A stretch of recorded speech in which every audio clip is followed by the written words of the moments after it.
What's up, everybody? I want to talk about something I've been thinking about for the past week or two.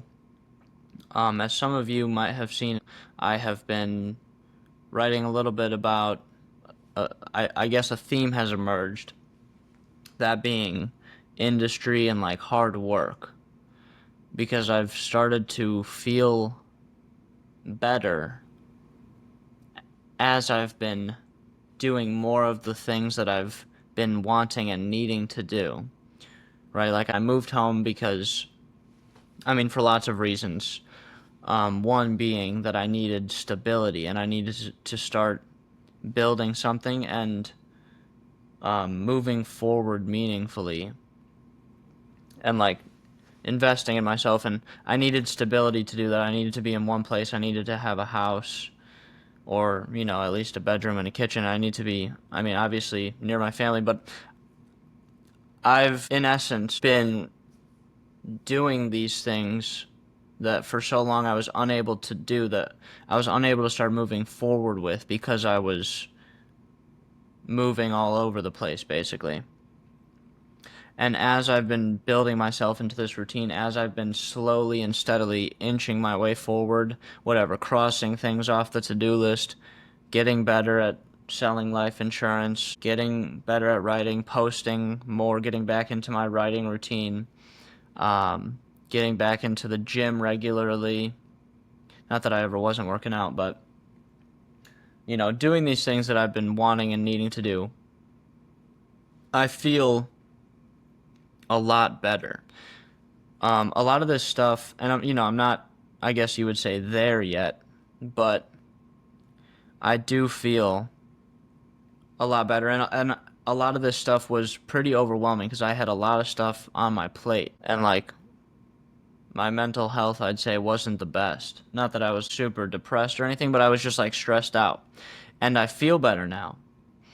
And I guess I just want to talk today about something that's a little controversial these days, which is the fact that how you feel is a result of what you do. I've noticed that a lot of people, for some reason, it's like taboo to suggest that how someone is feeling, especially if that's not good, especially if they're feeling like crap.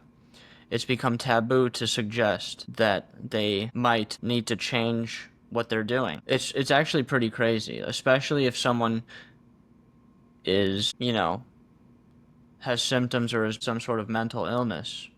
Obviously it varies case by case, but I do think, I don't know if I'm going to get in trouble for saying this, but I do think that a lot of people would feel a lot better if they quite simply changed their input. I don't know why, I don't know when it started, but it's just become the case that anything negative is a result of something outside of our control. And I'm speaking generally. But I think the problem with this is that it removes agency. You know? And I think even deeper than that, or maybe in conjunction with that, it's the case that what problems people are experiencing can only be solved via action. And I'm not, I don't want to, like I said, I don't want to get myself in trouble. And I've not gotten to the point yet where I'll speak super boldly on the internet. I'll get there one day.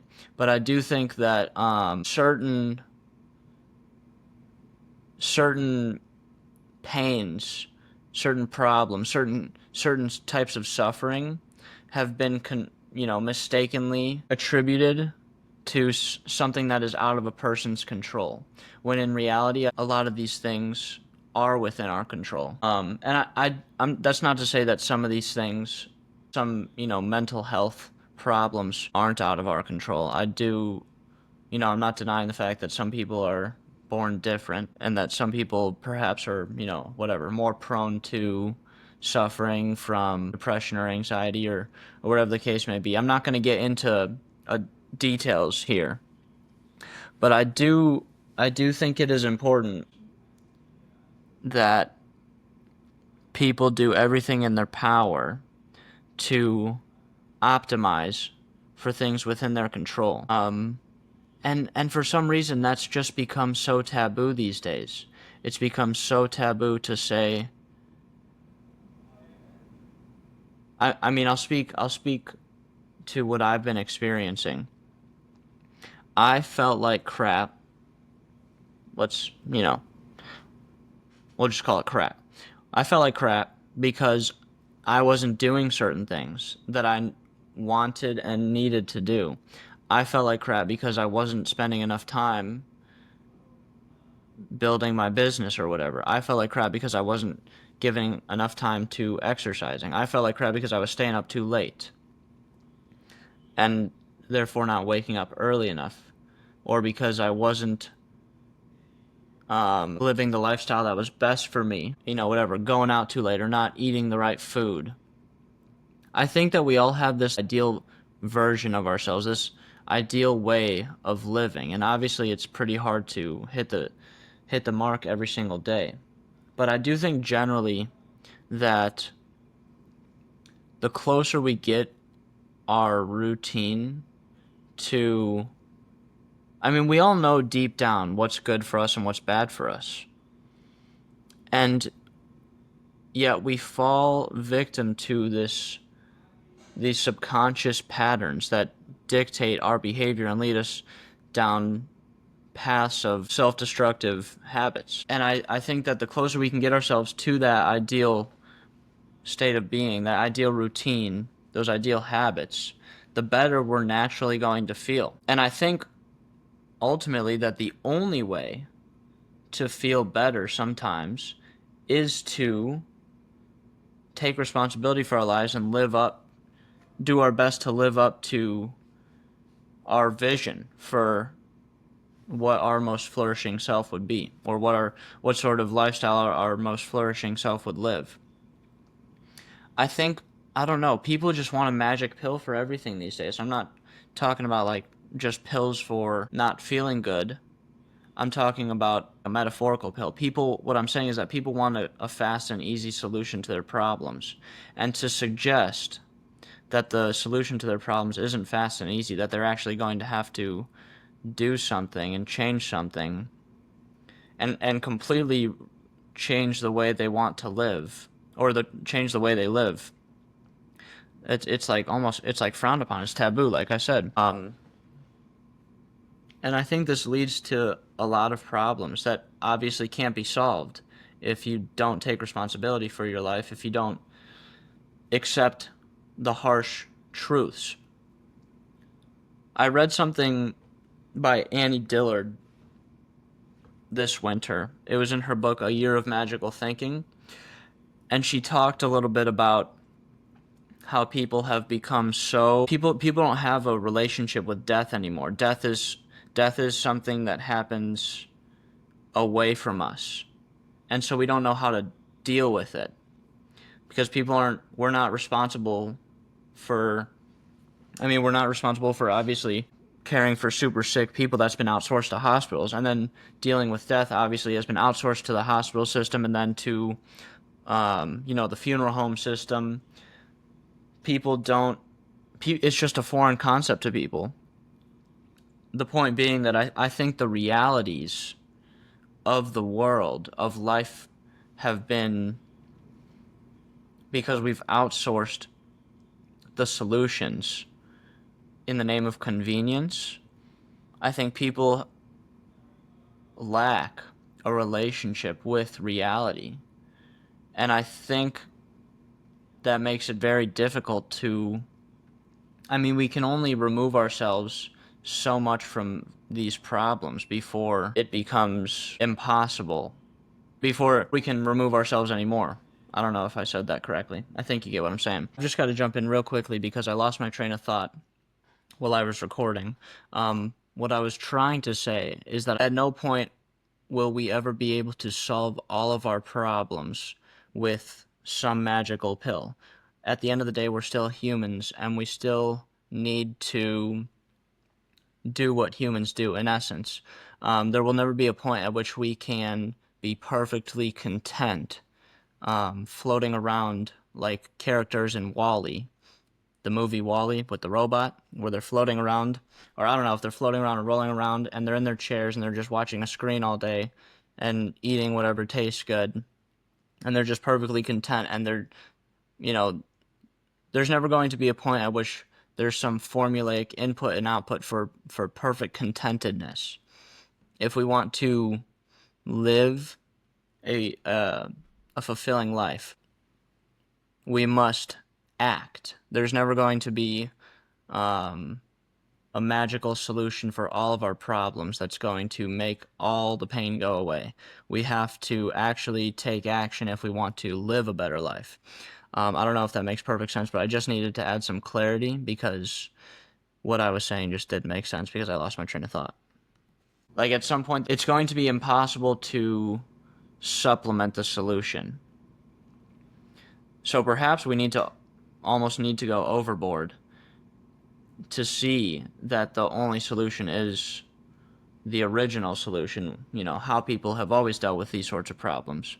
I don't know. I just went on a tangent there that I don't know if that makes any sense, but I think you get the point. Life is real, is what I'm trying to say. And I guess you don't, especially growing up like how I did in a super nice suburb where nothing really feels like high stakes because everything feels reversible. And I guess I've gotten to a point in my life now, after having heart surgery, after losing my father, after whatever, where I've realized that things aren't so easily reversible, that there are real world consequences to what we do. And I think the world in general has just become desensitized to these real world consequences. And I think that's why some of this harsh reality, some of these universal truths of human experience have become so taboo. Because people just don't want to hear it because I don't know. It's a tough pill to swallow. And we prefer convenience. We prefer what's easiest. So yeah, I just wanted to share that with anybody who's going through. I know I'm working on my podcast. I'm getting better with coherence and sticking to the point. I think that makes sense. I wanted to make this for anybody who's. I guess I'm not preaching here. I wanted to share this with anybody whose ears are open to hearing this message. Because a lot of people are trying and they don't know why they still feel bad.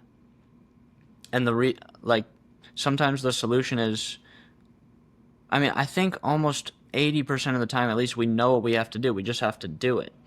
And we don't realize how hard we have to work or how much time we have to put in to actually bring that solution to fruition. Like, life is hard. Like, you do have to work. Obviously, you're not going to be sitting in a desk 12 hours a day, but a lot of the time to live a good life, you do need to be putting in 12-hour days or 14-hour days or whatever. Like, you just need to be doing what you need to do. And sometimes that, especially when you're young, I think, it's a tough pill to swallow, but, parents know this. You just have to do stuff all day, every day sometimes. And because, life is a treadmill. If you're not at least jogging, you're going to fall behind. And you got to sprint to get ahead. And that's not to say that life is horrible or that you've always got to be rushing or that you're helpless and you might as well just give up because life is just a bunch of pain. I don't think that's the case at all. But I do think it's important for people to understand that their problems aren't going anywhere until they actually do something about it. And doing something about it requires so much work and so much effort. I wrote this post earlier this week or maybe late last week. What was it? You can't meditate your way to inner peace. Obviously you can meditate a whole bunch, but meditation isn't going to take away the fact that you have these real world problems that need to be solved and that, you need to make money. And if you aspire, if you have these incredible aspirations, then you better not be lazy because the most miserable people on the planet are people who are ambitious and unwilling to do the work that it takes to realize their ambitions. I don't want this to be a message to put anyone down for, feeling like crap about life. I don't know how to illustrate that message. This isn't to say, I guess, anything negative about. This isn't to bring shame upon people who feel bad. I think what I'm trying to provide here is clarity to those who don't know why they feel bad. And it sounds almost like, it might sound like I'm talking down on people. I don't know if that's what it sounds like, but I think a lot of people truly don't understand. Like they're like honestly putting in the effort to live a better life, and they truly just don't understand that the solution to their problem isn't, I guess, a lack of knowledge or something like that. It's like they're not missing some secret thing, you know? It's time and effort. Like you do have control over your life. That doesn't mean it's easy to feel good, I guess, or to not feel to uplift that weight off your shoulders, but that it is, within your control, and you're not missing any secret insight. You just have to put more time and effort in. So I don't know if that makes any sense. I just wanted to share that today. Hopefully I don't get canceled. I don't think I said anything super controversial there. We'll see though. But yeah, thank you guys for tuning in. Got a lot of good stuff coming out. I think I'm gonna start actually, finally, in the spirit of this message, I'm actually gonna start putting out some other stuff that I've been wanting to do for a while. I think I'm gonna be re-posting my book after I re-edit it, and then I got some courses coming out. So, yeah, stay tuned. And thank you for listening today. I'll see you guys soon.